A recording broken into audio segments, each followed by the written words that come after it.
그 수입 신고는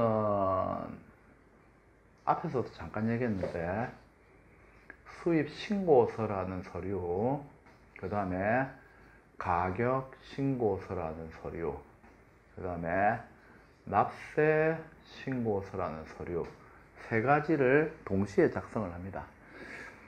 수입 신고는 수입과 관련되어지는 인적사항에 대한 내용이죠. 그리고 과세표준 산출하고 관련되어지는 가격신고서, 그리고 거기에 대해서 세율을 곱하면은 세금을 얼마 내야 된다, 관세를 얼마 내야 된다, 납세신고서에서 세 가지로 형성이 됩니다. 그 수입신고서하고 함께 납세신고서가 동시에 수리될 수도 있지만 이게 서로 다르게 신고가 될 수도 있어요. 그래서 항상 세금 납부하고 관세 납부하고 관련될 때는 납세 신고라는 말을 써야 됩니다. 수입 신고라는 말을 쓰면 안 돼요. 그래서 관세의 납부기한하고 관련된 얘기를 할 때 뭐 수입 신고 수리일부터 15일 틀렸습니다. 납세 신고 수리일부터 15일. 반드시 관세 납부와 관련되어서는 수입 신고 수리사하고는 상관없어요. 납세 신고 수리가 됐느냐 안 되느냐, 그게 더 중요해요.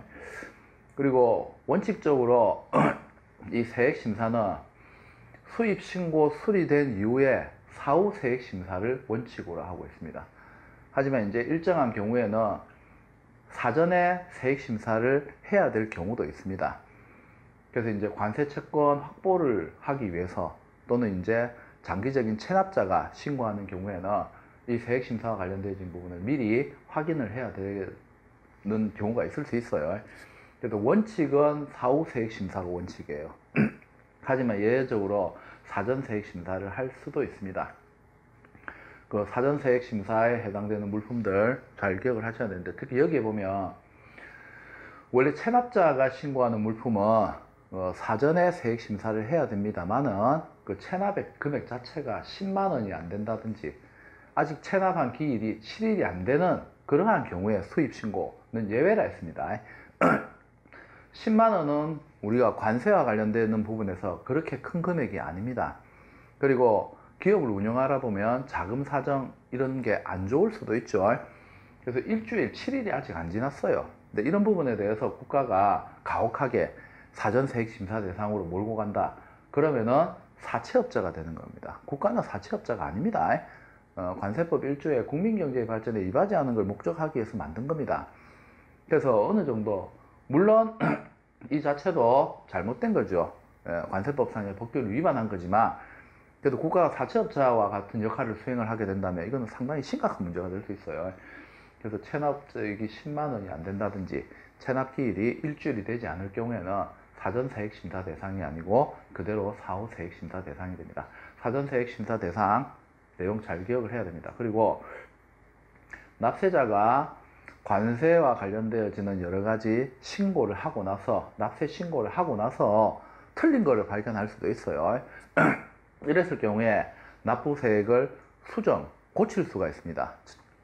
변경을 할 수가 있어요. 이게 이제 정정이라는 게 있고, 보정이라는 게 있고, 수정신고라는 게 있고, 경정청구라는 게 있고, 경정이라는 게 있어요. 그럼 이제 카테고리를 일단 구별할 때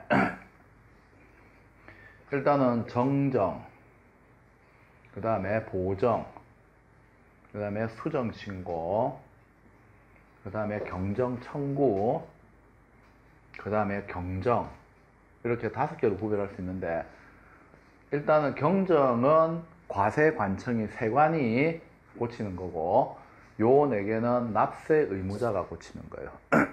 일단 주체가 다른 거예요. 주체가 항상 법이 나오면 카테고리 구별이 제일 중요하겠습니다. 일단 주체자가 달라요. 국가가 세금하고 관련되는 부분에 문제가 있다 해서 고치게 될 때는 경정이라 불려요. 경정. 이 나머지 4개는 납세자가 주체적으로 해서 세액하고 관련되어서 변경을 하는 행위입니다. 자, 이렇게 해서 한 개 카테고리 나누죠. 그 다음에 이렇게 끊어요. 정정 하나하고 나머지 것들은 또 어떻게 구별하느냐. 자, 정정은 납세 신고 후에 고치는 거고, 나머지는 신고 납부 후에 고치는 겁니다. 이렇게 해서 정정하고 나머지 것도 구별할 수 있어요. 납세 신고는 신고만 했어요. 아직 세금 안 냈어요. 근데 신고 납부는 신고도 하고 세금도 냈어요. 세금을 납부한 이후에 고치는 거는 보정, 수정 신고, 경정 청구, 경정 4개가 있어요. 그리고 아직 세금은 납부 안 하고 서류상에 신고만 한 경우에요. 이 경우에 잘못된 걸 발견해서 변경을 한다. 이거는 정정이에요. 그래서 정정은 납세 신고 후에 나머지는 신고도 하고 납부도 한 상태에서 고치는 거. 이렇게 해서 큰 카테고리 이제 딱 구별해 놓고 내용 보면은 굉장히 쉽습니다. 항상 법규 같은 거 공부할 때는 그냥 무턱대고 외우면은 안 외워져요. 이제 카테고리 구별이 가장 중요해요. 카테고리 구별이. 그래서 딱 주체별로 몇 개 딱 나누고 카테고리면 이제 세부적인 거는 그때 뭡니까? 딱딱딱 갖다 끼우면 끝나는 거예요. 공부하기 엄청 간단하잖아요. 그래서 정정은 일단은 납세 신고만 했습니다. 아직 세금 안 냈어요. 관세를 내지 납부하지 않았습니다. 그때 틀린 게 발견되었다. 그러면 이제 고치면 되죠. 요게 이제 정정입니다. 정정.